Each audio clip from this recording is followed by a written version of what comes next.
శ్రీమాత్రే నమః. అందరికీ శుభోదయం అండి. అందరూ ఏం చేస్తున్నారు? అయితే నిన్న బయట భోజనాలు అవన్నీ వాటి వల్ల తేడా చేస్తోంది అన్నాను కదా. ఎందుకంటే ఈ మధ్య మా వాళ్ళు కూడా పెళ్ళిళ్ళకి అవి వెళ్తే బాగా వాళ్ళకి తేడాలు చేశాయి. అలాగే ఈయనకి తేడా చేసింది. ఇంకా కొంచెం వీక్గా ఉన్నారు, పర్వాలేదు. కానీ ప్రస్తుతం అయితే ఇంకా కోర్టుకు వెళ్ళడం లేదు. నిన్న మాధవ్ గారు తగ్గాక లాయర్ గారిని చూపించండి, మీరు లాయర్ గారు ఒక వీడియో చేయండి, కామెడీ వీడియో అన్నారు. తప్పకుండానండి, తగ్గిన తర్వాత. ఆయన మీద కూడా మీ అందరి అభిమానానికి చాలా చాలా థ్యాంక్స్. ఆయన అసలు ఖాళీగా ఉంటారు, అలా తిరిగేస్తూ ఉంటారు. అలాంటిది దగ్గర 3 రోజుల నుంచి, అంతకు ఇంతకు 2 రోజులు సెలవే అనుకుంటా, 3 రోజుల నుంచి అసలు లేకపోతే మాకు ఏమీ తోచట్లేదు. తిరిగే వాళ్ళు తిరగాలి కదా, తోచట్లేదంటే ఏదో మాట్లాడేసుకుంటామని కాదు. బిజీగా ఉండేవాళ్ళు అలా డల్గా పడుకుంటే ఏమిటోగా ఉంటుంది కదా, ఇల్లు చిన్నపోయినట్టు ఉంటుంది. అది సంగతి అండి. ఇంకేంటి తర్వాత ఈరోజు నేను చెప్పేది, అందరూ కూడా మళ్ళీ అంటున్నారండి, బాధ్యతలు పెద్దవాళ్ళ కంప్లైంట్లు 2 ఉన్నాయి. పిల్లలు చూడడం లేదు, ఆశ్రమాలకు వెళ్ళిపోవాల్సి వస్తుందని కొంతమంది. అందులో కొంతమంది బాగా మంచిగా వాళ్ళ దగ్గర డబ్బు ఉండి ఆశ్రమాలకు బాగా డబ్బు కట్టే చోట ఆశ్రమాలు బాగుంటున్నాయి కదా. మాకు ఇల్లు కన్నా ఇక్కడే బాగుంది, 5 స్టార్ హోటల్లా ఉంది, చక్కగా అన్ని ఫెసిలిటీస్ ఉన్నాయి, డాక్టర్స్ కూడా వచ్చి చూస్తారు అంటున్నారు. కొంతమందికి అంత డబ్బు ఉండదు. అంత డబ్బు ఉండలేని వాళ్ళు ఉండేది అంత ఇదిగా ఉండవు. ఇంకా తప్పక ఉంటున్నాము అయిన వాళ్ళకి దూరంగా అని వాళ్ళు బాధపడుతున్నారు. ఇంకోళ్ళు పిల్లల దగ్గరే ఉంటూ వాళ్ళ పిల్లల్ని చూస్తూ అవస్థపడుతున్నారు. ఏంటోనండి, ఏది చెప్పలేకపోతున్నాము, ఎటువైపు న్యాయం చెప్పాలో తెలియట్లేదు. ఎందుకంటే నేను ఎన్నోసార్లు చెప్పాను, పిల్లలు చూడాలి అన్న దాని నుంచి బుర్ర నుంచి కొంత తీసేయాలి. సమాజపరంగా ఉన్న మార్పు గురించి ముందు ఎవరికి వాళ్ళు జాగ్రత్తగా ఉండి కొంచెం డబ్బును దాచుకోగలగాలి. అది పిల్లల కోసమే అని పిల్లలకే అంతా ఖర్చు పెట్టేస్తే మనకెవరిస్తారు అని అనుకోవాలి. పూర్వం ఒక సామెత ఉండేది, డబ్బు విలువ కొడుకు ఎప్పుడు తెలుస్తుంది అంటే, తండ్రి పంపినాడు కొడుకు విలువ తెలియట. అదే తండ్రికి తిరిగి కొడుకు ఇవ్వవలసి వచ్చినాడు, అప్పుడు డబ్బు విలువ తెలుస్తుంటారు. పూర్వం పెద్దవాళ్ళు చెప్పేవారు ఎప్పుడు. అందుకని వాళ్ళు ఏదో ఇచ్చేస్తారు అని చూడకుండా ఎవరి జాగ్రత్త వాళ్ళు ఉండి పిల్లల దగ్గర ఉండి చేస్తే తర్వాత డబ్బు వాళ్ళకే ఇస్తారు, లేదా వాళ్ళ అవసరానికి కూడా ఇస్తారు. అలా కలిసిపోయి ఉంటే వెల్ అండ్ గుడ్, గొడవే లేదు. ఇంకా ఆశ్రమాలు కూడా అందరూ సిద్ధపడిపోయి ఉండాలండి. మమ్మల్ని ఆశ్రమాల్లో వదిలేశారు, ఆశ్రమాల్లో ఉంచారు అని అనుకోవడం అదొక కామన్ థింగ్ అయిపోయింది. నెక్స్ట్ పిల్లలు, చిన్నపిల్లలు, ఈరోజు 2 రోజులు ఎలా ఉన్నాయి, 2 ఉద్యోగాలు చెయ్యందే రోజులు సంసారాలు గడవడం లేదు.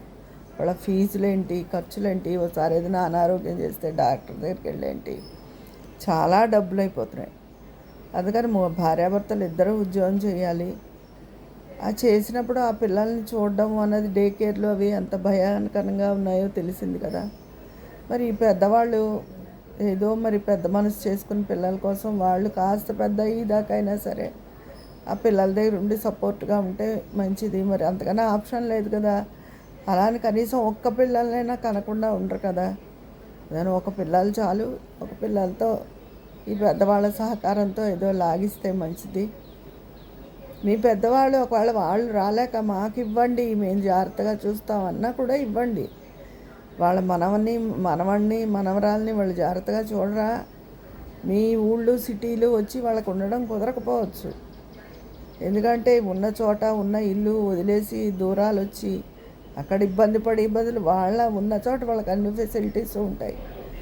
అక్కడ కూడా మంచి కాన్వెంట్స్ ఉంటాయి. మీరు పిల్లల్నిచ్చి అప్పుడప్పుడు నెలకోసారి వెళ్ళి చూడడం అలా అయినా చెయ్యాలి. వాళ్ళు కథ వెళ్ళడం కుదరకపోతే అలా పెద్దవాళ్ళతో పిల్లలు కలిసిపోయి, పిల్లలతో పెద్దవాళ్ళు కలిసిపోయి సమస్యని సామరస్యంగా పరిష్కరించుకోవాలి. ఇలాంటప్పుడు పంతాలకి ఈగోలకి పోయే సమయం అయితే కాదు. అవసరం పిల్లలదైనప్పుడు. అంటే పిల్లలకి గమ్ముని ఒక ఈగో వచ్చేస్తుంది ప్రతిదానికి. ఏదైనా అనేటప్పటికి అపార్థాలకు ఎక్కువ విలువగా చూస్తారు, పెద్దవాళ్ళ ఓపికని శక్తిని అంచనా వేయకుండా. అందుకని అలాంటి ఈగోలకు పోకుండా అవసరాన్ని బట్టి సామరస్యంగా మాట్లాడుకుని ఆ సమస్యలను పరిష్కరించుకోవడం మంచిది. ఆడపిల్లలను అనుకోండి, ఇదివరకు తల్లి అది బయటికి వెళ్ళినా పక్క వాళ్ళతోనూ పక్కింట్లోనూ ఒక గంట సేపున అలా ఆడుకునేవారు. ఇప్పుడు అలాంటి పరిస్థితి లేదు అసలు. పక్కిళ్ళు కాదు కదా, ఎక్కడ ఆడపిల్లని 10 నిమిషాలు కూడా వదిలే పరిస్థితి లేదు. బుల్లి పిల్లల్ని కూడా, చిన్నపిల్లల మాటే నేను చెప్తున్నాను. అందుకని దాని బదులు మన పెద్దవాళ్ళతో మంచిగా ఉండి వాళ్ళ మీద ఆధారపడడం ఉత్తమం. ఈ డే కేర్లు ఇవన్నీ కాకుండా, లేదా మేము చూస్తాం మా దగ్గర వదిలేయండి, మా ఊళ్ళో కూడా మేము మంచిగా చదివిస్తాము అంటే అలా కూడా చెయ్యండి. అది అంతేగాని వాళ్ళనే వచ్చేయమని ఇబ్బంది పెట్టద్దు. అలాగే పెద్దవాళ్ళు కూడా పిల్లల పరిస్థితులను బట్టి ఆశ్రమాలకి అవి వెళ్ళడానికి కూడా సిద్ధంగా ఉండాలి. ఈ సమాజంలో జరుగుతున్న ఎన్నో అకృత్యాలు, మార్పులు, వీటిల్లో ఇదొకటి. ఇదివరకు కూడా అందరూ కలిసి ఉండేవారు, పెద్దవాళ్ళని చూసేవారు. కానీ పెద్దేమీ అత్తగారి కోడలకి కుదిరిపోయేది కాదు. ఇప్పుడే ఇంకా అత్తగారులు కోడలు ఫ్రెండ్లీగా ఉంటున్నారు. ఇదివరకు అత్తగారులకి ఎక్కువ రిక్వైర్మెంట్స్ ఉండేవి. కోడలు ఎక్కువ పని చెయ్యాలి, కోడలే అన్నీ చెయ్యాలి అలా అని చెప్పి. ఇప్పుడు ఇది లేదు. కోడళ్ళు జాబ్కి వెళ్తున్నారు, జాబ్కి వెళ్ళపోయిన కోడళ్ళతో కూడా అత్తగారు చాలా ఫ్రెండ్లీగా ఉంటున్నారు. పని విషయంలోనూ వాటిల్లోనూ షేరింగే తప్ప కోడలే చెయ్యాలి మనం కూర్చోవాలి అని మెంటాలిటీ కానీ, సాధింపులు కానీ ఇవి చాలా చోట్లయితే మంచి కుటుంబాల్లో ఎక్కడా ఉండడం లేదు. ఇక మిగతా కుటుంబాలు ఉంటే ఇంకా మనం చెప్పలేం వాటిని. కొంచెం ఎడ్యుకేటెడ్ ఫ్యామిలీస్లోనూ, ఓ పద్ధతి తెలిసిన ఫ్యామిలీస్లోనూ అయితే ఎవరు ఇదివరకు ఇట్లా కొట్టుకు చావట్లేదు. ఇదివరకు ఎంత చదువుకున్నా ఉన్నతమైన కుటుంబాలున్నా పడివి కాదు కొంచెం అత్తగారికి కోడలకి. ఇప్పుడు ఆ పరిస్థితులు కొంతవరకు చాలా వరకు నయంగానే ఉన్నాయి. అది అందుకని ఈ పెద్దవాళ్ళు పిల్లల్ని చూడరు అన్న సమస్య అలా ఎప్పటి నుంచో నలుగుతున్నదే. దాని గురించి ఇంకా బాధపడటం, పెద్దవాళ్ళ పిల్లలకి చెప్పాలి మీరు ఇలా చెప్తే ఎలా అంటే, ఏ పరిస్థితినైనా మనం స్వీకరించడానికి సిద్ధంగా ఉండాలండి. మన అనుభవాల దృష్ట్యా అయితే ఏంటి ఏదైనా సరే. ఇంకా పిల్లల విషయానికి వస్తే ఇప్పుడు రకరకాల అకృత్యాలు జరుగుతున్నాయి కాబట్టి పిల్లల్ని పెద్దవాళ్ళు కూడా జాగ్రత్తగా చూడడం, వాళ్ళ దగ్గరికి వెళ్ళి అవసరమైతే ఉండడమో లేకపోతే వీళ్ళ దగ్గర తెచ్చుకుని జాగ్రత్తగా చూడడమో అన్నది చెయ్యాలి.